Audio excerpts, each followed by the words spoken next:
जय जगन्नाथ। जय जगन्नाथ। केंद्रीय मंत्रिमंडल के मेरे सहयोगी श्रीमान धर्मेंद्र प्रधान जी, अश्विनी वैष्णव जी, उड़िया समाज संस्था के अध्यक्ष श्री सिद्धार्थ प्रधान जी, उड़िया समाज के अन्य अधिकारी, ओडिशा के सभी कलाकार, अन्य महानुभाव, देवी और सज्जनों, ओडिशार सबू भाइयों भावनी मानकू मोर नमस्कार एवं जोहार। ओडिया संस्कृति के महाकुंभ ओडिशा पर्व 2024 को आसी म गर्भित आपण मानकू भेटी मु बहुत आनंदित। मैं आप सबको और ओडिशा के सभी लोगों को ओडिशा पर्व की बहुत बहुत बधाई देता हूं। इस साल स्वभाव कवि गंगाधर मेहर की पुण्यतिथि का शताब्दी वर्ष भी है। मैं इस अवसर पर उनका पुण्य स्मरण करता हूं, उन्हें श्रद्धांजलि देता हूं। मैं भक्त दासिया बावरी जी, भक्त सालवेग जी, उड़िया भागवत की रचना करने वाले श्री जगन्नाथ दास जी को भी आदरपूर्वक नमन करता हूं। ओडिशा निजर सांस्कृतिक विविधता द्वारा भारत को जीवंत रखी बारे बहुत बड़ा भूमिका प्रतिपादन करी छी। साथियों, ओडिशा हमेशा से संतों और विद्वानों की धरती रही है। सरल महाभारत, उड़िया भागवत हमारे धर्म ग्रंथों को जिस तरह यहां के विद्वानों ने लोक भाषा में घर-घर पहुंचाया, जिस तरह ऋषियों के विचारों से जन जन को जोड़ा, उसने भारत की सांस्कृतिक समृद्धि में बहुत बड़ी भूमिका निभाई है। उड़िया भाषा में महाप्रभु जगन्नाथ जी से जुड़ा कितना बड़ा साहित्य है। मुझे भी उनकी एक गाथा हमेशा याद रहती है। महाप्रभु अपने श्री मंदिर से बाहर आए थे और उन्होंने स्वयं युद्ध का नेतृत्व किया था। तब युद्ध भूमि की ओर जाते समय महाप्रभु श्री जगन्नाथ ने अपनी भक्त माणिकया गौड़िन के हाथों से दही खाई थी। ये गाथा हमें बहुत कुछ सिखाती है। ये हमें सिखाती है कि हम नेक नियत से काम करें तो उस काम का नेतृत्व खुद ईश्वर करते हैं। हमेशा हर समय हर हालत में ये सोचने की जरूरत नहीं है कि हम अकेले हैं। हम हमेशा +1 होते हैं। प्रभु हमारे साथ होते हैं। ईश्वर हमेशा हमारे साथ होते हैं। साथियों, ओडिशा के संत कवि भीम भोई ने कहा था, मो जीवन पछे नर के, पड़ी थाउ जगत उद्धार हेऊ। भाव ये कि मुझे चाहे जितने ही दुख क्यों न उठाने पड़े, लेकिन जगत का उद्धार हो, यही उड़ीसा की संस्कृति भी है। ओडिशा सबू जुगरे समग्र राष्ट्र एवं पूरा मानव समाज सेवा करी छी। यहां पूरी धाम ने एक भारत श्रेष्ठ भारत की भावना को मजबूत बनाया। ओडिशा के वीर संतानों ने आजादी की लड़ाई में भी बढ़ चढ़कर देश को दिशा दिखाई थी। पाइका क्रांति के शहीदों का ऋण हम कभी नहीं चुका सकते। ये मेरी सरकार का सौभाग्य है कि उसे पाइका क्रांति पर स्मारक डाक टिकट और सिक्का जारी करने का अवसर मिला था। साथियों, उत्कल केसरी हरे कृष्ण मेहताब जी के योगदान को भी इस समय पूरा देश याद कर रहा है। हम व्यापक स्तर पर उनकी 125वीं जयंती मना रहे हैं। अतीत से लेकर आज तक उड़ीसा ने देश को कितना सक्षम नेतृत्व दिया है, ये भी हमारे सामने है। आज उड़ीसा की बेटी आदिवासी समुदाय की द्रौपदी मुर्मू जी भारत की राष्ट्रपति है। ये हम सभी के लिए बहुत ही गर्व की बात है। उनकी प्रेरणा से आज भारत में आदिवासी कल्याण की हजारों करोड़ रुपयों की योजनाएं शुरू हुई हैं। और ये योजनाएं सिर्फ ओडिशा के ही नहीं, बल्कि पूरे भारत के आदिवासी समाज का हित कर रही है।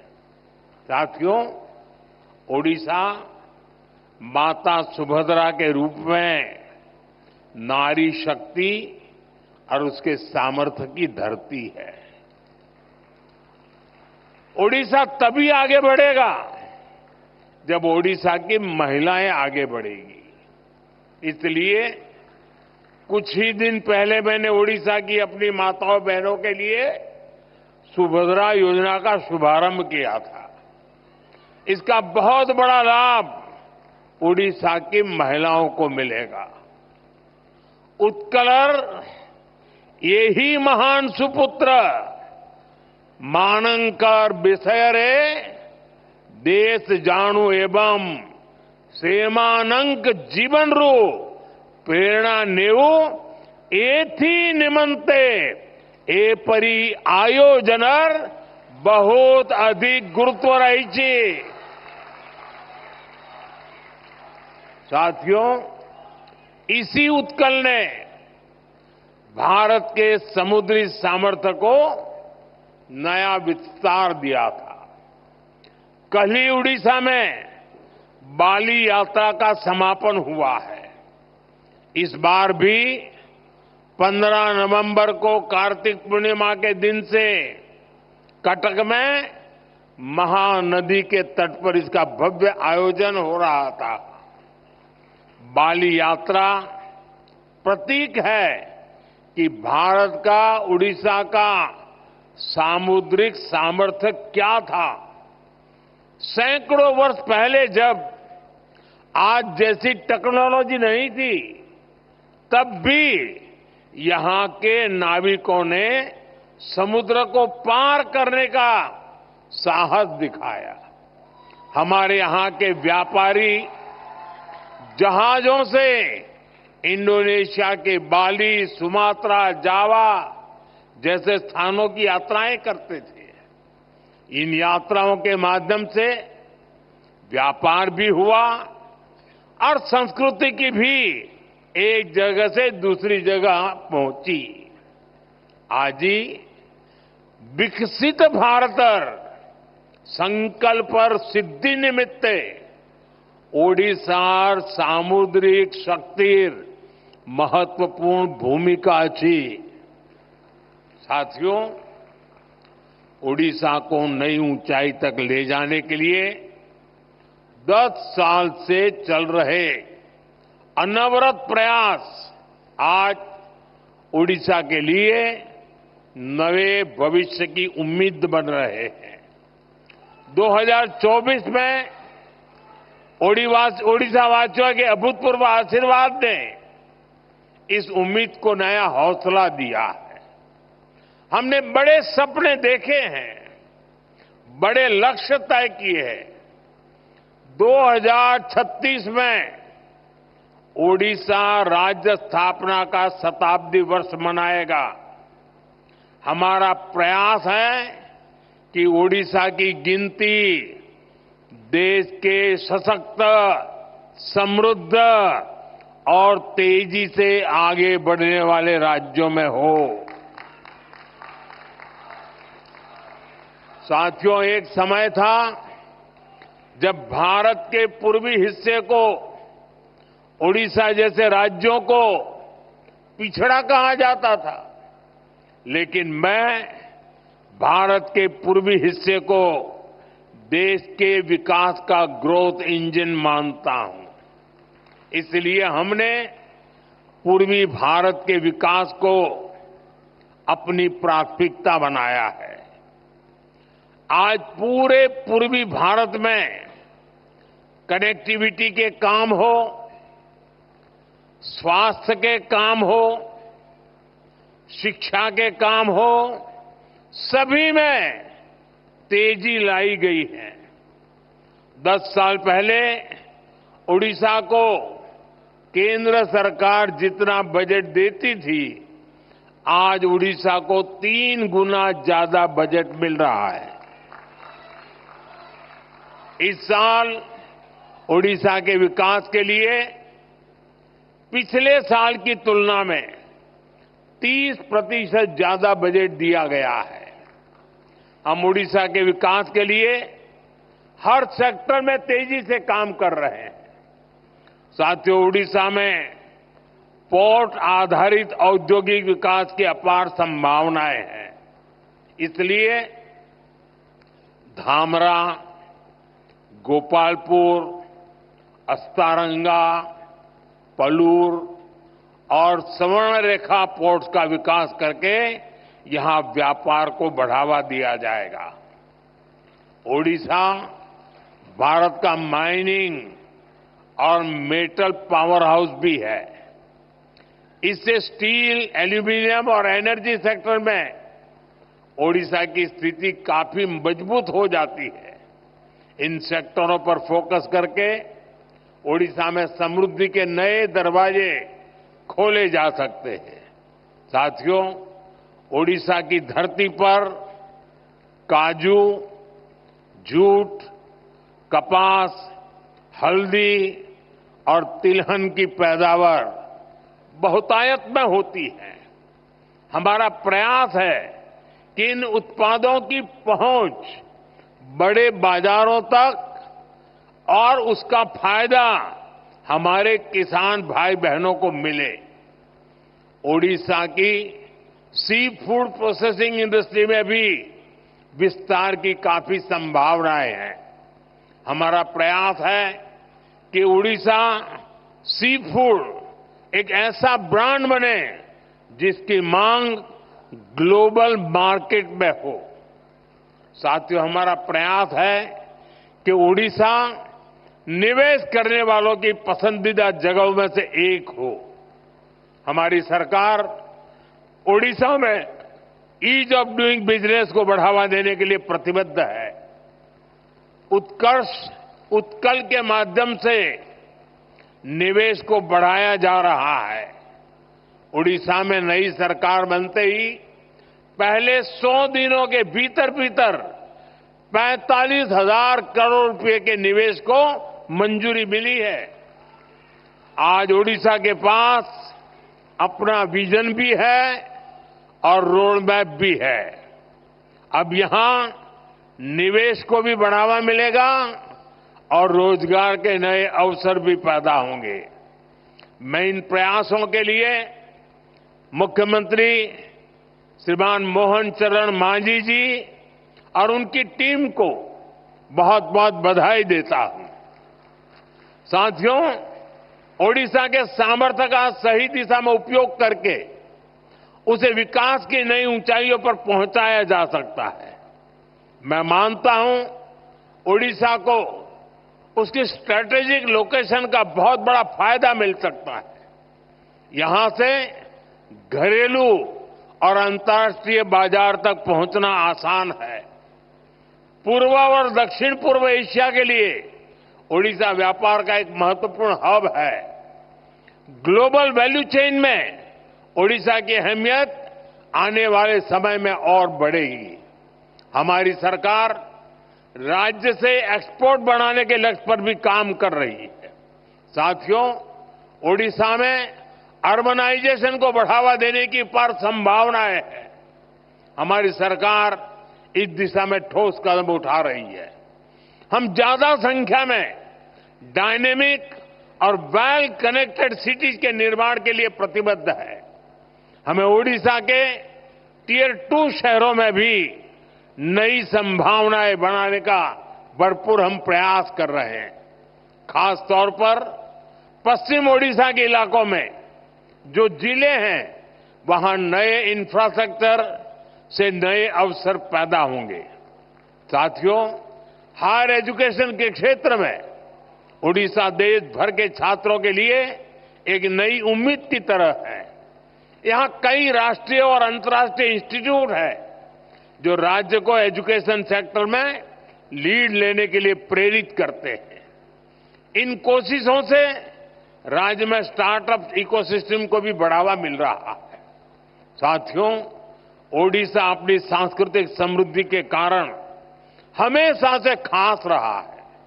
ओडिशा की विधाएं और किसी को सम्मोहित करती है, हर किसी को प्रेरित करती है। यहां का ओडिसी नृत्य हो, ओडिशा की पेंटिंग्स हो, यहां जितनी जीवंतता पट्टचित्रों में देखने को मिलती है, उतनी ही बेमिसाल हमारे आदिवासी कला की प्रतीक सौराज चित्रकारी भी होती है। संबलपुरी, बोमकाई और कोटपात बुनकरों की कारीगरी भी हमें ओडिशा में देखने को मिलती है। हम इस कला और कारीगरी का जितना प्रसार करेंगे, उतना ही इस कला को संरक्षित करने वाले उड़िया लोगों को सम्मान मिलेगा। साथियों, हमारे उड़ीसा के पास वास्तु और विज्ञान की भी इतनी बड़ी धरोहर है। कोणार्क का सूर्य मंदिर, इसकी विशालता, इसका विज्ञान, लिंगराज और मुक्तेश्वर जैसे पुरातन मंदिरों का वास्तु, ये हर किसी को आश्चर्यचकित करता है। आज लोग जब इन्हें देखते हैं तो सोचने पर मजबूर हो जाते हैं कि सैकड़ों साल पहले भी ओडिशा के लोग विज्ञान में इतने आगे थे। साथियों, ओडिशा पर्यटन की दृष्टि से अपार संभावनाओं की धरती है। हमें इन संभावनाओं को धरातल पर उतारने के लिए कई आयामों में काम करना है। आप देख रहे हैं, आज ओडिशा के साथ साथ देश में भी ऐसी सरकार है जो ओडिशा की धरोहरों का, उसकी पहचान का सम्मान करती है। आपने देखा होगा, पिछले साल हमारे यहां G20 का सम्मेलन हुआ था। हमने G20 के दौरान इतने सारे देशों के राष्ट्राध्यक्षों और राजनयिकों के सामने सूर्य मंदिर की ही भव्य तस्वीर को प्रस्तुत किया था। मुझे खुशी है कि महाप्रभु जगन्नाथ मंदिर परिसर के सभी 4 द्वार खुल चुके हैं। मंदिर का रत्न भंडार भी खोल दिया गया है। साथियों, हमें ओडिशा की हर पहचान को दुनिया को बताने के लिए भी और भी इनोवेटिव कदम उठाने हैं। जैसे हम बाली यात्रा को और पॉपुलर बनाने के लिए बाली यात्रा दिवस घोषित कर सकते हैं, उसका अंतर्राष्ट्रीय मंच पर प्रचार कर सकते हैं। हम ओडिसी नृत्य जैसी कलाओं के लिए ओडिसी दिवस मनाने की शुरुआत कर सकते हैं। विभिन्न आदिवासी धरोहरों को सेलिब्रेट करने के लिए भी नई परंपराएं शुरू की जा सकती है। इसके लिए स्कूल और कॉलेजों में विशेष आयोजन किए जा सकते हैं। इससे लोगों में जागरूकता आएगी, यहां पर्यटन और लघु उद्योगों से जुड़े अवसर बढ़ेंगे। कुछ ही दिनों बाद प्रवासी भारतीय सम्मेलन भी विश्व भर के लोग इस बार उड़ीसा में भुवनेश्वर में आने वाले हैं। प्रवासी भारतीय दिवस पहली बार उड़ीसा में हो रहा है। ये सम्मेलन भी उड़ीसा के लिए बहुत बड़ा अवसर बनने वाला है। साथियों, कई जगह देखा गया है बदलते समय के साथ लोग अपनी मातृभाषा और संस्कृति को भी भूल जाते हैं, लेकिन मैंने देखा है उड़िया समाज चाहे जहां भी रहे अपनी संस्कृति, अपनी भाषा, अपने पर्व त्योहारों को लेकर हमेशा से बहुत उत्साहित रहा है। मातृभाषा और संस्कृति की शक्ति कैसे हमें अपनी जमीन से जोड़े रखती है, ये मैंने कुछ दिन पहले ही दक्षिण अमेरिका के देश गयाना में भी देखा। करीब 200 साल पहले भारत से सैकड़ों मजदूर गए, लेकिन वो अपने साथ रामचरितमानस ले गए, राम का नाम ले गए। इससे आज भी उनका नाता भारत भूमि से जुड़ा हुआ है। अपनी विरासत को इसी तरह सहेज कर रखते हुए जब विकास होता है तो उसका लाभ हर किसी तक पहुंचता है। इसी तरह हम ओडिशा को भी नई ऊंचाई पर पहुंचा सकते हैं। साथियों, आज के आधुनिक युग में हमें आधुनिक बदलावों को आत्मसात भी करना है और अपनी जड़ों को भी मजबूत बनाना है। ओडिशा पर्व जैसे आयोजन इसका एक माध्यम बन सकते हैं।